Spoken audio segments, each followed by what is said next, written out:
Fellow Agilists, I recently took part in the Agile Confessional podcast with Giles Lindsay. This podcast explores the agile sins that people have committed in a confessional format, and for me, there have been many. I have fortunately been granted absolution for my agile sins. However, as penitence, I agreed to confess my agile sins on video to all those who wish to hear them. Today we'll be talking about greed. I have been guilty of committing the agile sin of being greedy. The scenario I'm about to describe to you all is one I'm sure many of you have experienced at one time or another. And it actually may not always stem from a desire to be greedy. However, through your own omission, you've allowed greed to creep in. So let's start with a story. Let's say you've just joined a new company you're eager to impress. And for whatever reason, may it be sick leave of another member of staff, perhaps another member of staff leaving, or just actually too much work for too few people, you commit to too many projects or teams in parallel when management suggests someone needs to pick up the slack.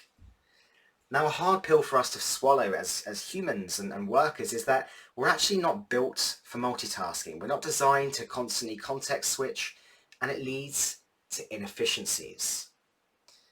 Now, your own desire to be a team player, to help out, to show your value, to demonstrate results, and this can actually, again, the consequence can be you taking on more than you can handle and actually results in poorer quality work. So rather than spreading yourself across a number of projects or teams that you can handle with aplomb, you actually end up being spread so thinly across each of those projects and teams that they only get part of you, a partial version of you, a less than adequate version, a poorer quality version. And not only does that frustrate yourself because you know you can do better, but it frustrates the teams that you work with also. And this doesn't just apply to those in Agile coaching or Scrum Master positions. This is something that everyone does. And if you're a leader yourself, if you're someone at the upper echelons of a company trying to promote a sustainable working culture, and if you are then in every meeting and working late every night and sending emails and messages at various hours of the day or night, unfortunately, you are part of the problem as well, because you're setting the wrong expectation and not leading by example. So how can you avoid committing the agile sin of being greedy? Well, firstly, it begins with yourself. Understand your own limitations. Only you know how much you can handle. And in my experience, and this is just personal, I start to struggle when I'm working with more than 2 teams in parallel on a regular basis. So actually seek feedback from the teams you're working with. Sense check with them if they are getting value from your work. Be open and vulnerable to this and take action to correct it. It's okay to push back to management if you have on too much, and it's okay to let other teams know that you're just struggling a little bit.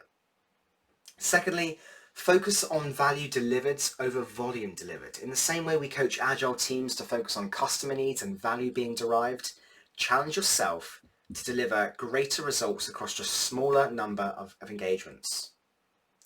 And thirdly, manage expectations early. Have conversations with your stakeholders, those managing you or those you manage or facilitate, and set expectations for what healthy, sustainable pace looks like. Revisit this frequently as is needed, as this may change over time. It's not set in stone.